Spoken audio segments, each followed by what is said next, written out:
This is huge. Yeah, it's it's every time we release a film and it seems to get bigger and I mean, I'm in New York City and I'm talking about the film. I'm going to Australia. It's something I never ever expected and something that still haven't really grown accustomed to. It's very strange. I don't think it'll really sink in for another decade. Really, what we did here. It's very strange. Now, Matthew, you've been in every single one of these. Can you name them all?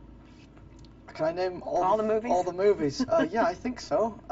Shall I have a go? Try it. We've got Sorcerer's Stone, or Philosopher's Stone back home, Chamber of Secrets, Prisoner of Azkaban, Goblet of Fire, Order of the Phoenix, Half-Blood Prince, and the Deathly Hallows. Yeah. Part 1 and 2. Part 1 and 2, yes. And Matthew, in Part 2, you come through.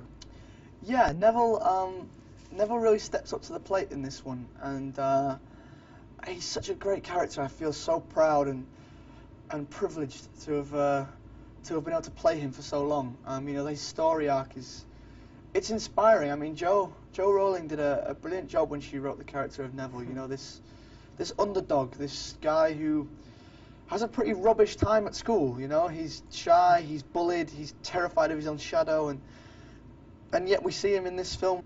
But of course, that's what is so special about Harry Potter, is that it's about the characters. Yeah. If we didn't care about you, we wouldn't care about the movie.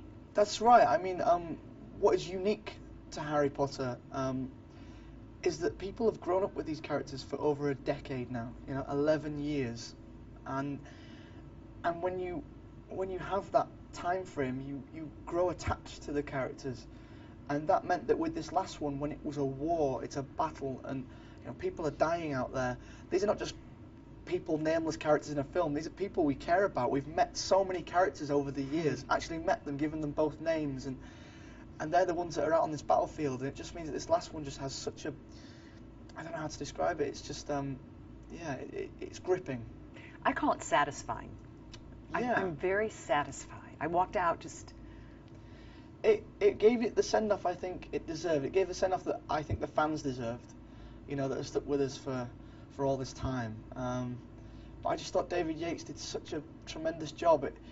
I mean, it's the amount of pressure on him must have been enormous. You know, this is the last one. He's got the weight of 3 other directors on his shoulders that you know, came before him, and yet he just took it and made a brilliant film that I, from start to finish, loved. It was.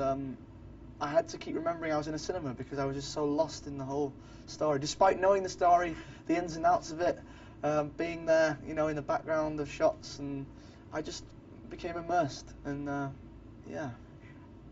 How did your personality grow playing Neville? I mean, is there some of Neville that became part of you since you were just a kid over these last 10 years and really grew up with him?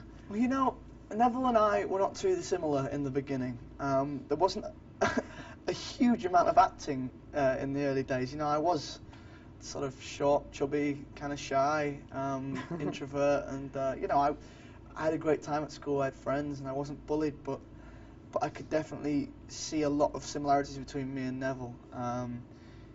And then I guess as he grew, so did I. But acting, you know, to make acting as believable as possible, what I've sort of learnt from other great actors that I've talked to and watched over the years, there has to be an element of yourself in there. Even if you're playing, you know, Adolf Hitler or someone horrible, there has to be some part of you in there to give it that reality, and then the rest of the character comes with time and rehearsal. And yeah, and I think a part of me is in Neville, and a part of Neville will always be in me.